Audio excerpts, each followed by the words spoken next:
C'est arrivé un peu par hasard, j'ai envie de dire. Enfin par hasard. J'ai pas fait normalement ce que tout le monde fait. J'ai toujours été très sportive, même petite, et j'ai fait beaucoup de sports différents. Le sport qui n'a rien à voir, que j'ai fait compétition à très haut niveau, c'est du handball. J'en ai fait pendant 8 ans à très haut niveau, et j'ai toujours adoré la compétition.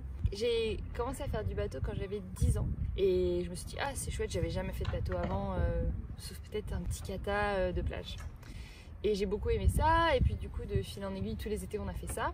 On faisait la Bretagne, on allait en Méditerranée. Et puis je me suis dit que c'était chouette et que j'avais envie de dessiner des bateaux plus tard dans ma vie. Donc je suis devenue architecte navale. Pendant mes études d'architecture navale, j'ai commencé à faire de la régate sur plutôt des gros bateaux.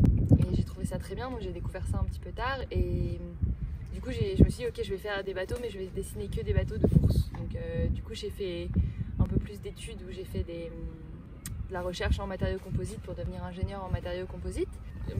La dose de navigation a commencé à devenir plus grosse que la dose d'architecture navale. J'ai basculé en navigation 100%. Et c'est comme ça que je suis arrivée en navigatrice professionnelle, et ça devait être en 2013 du coup.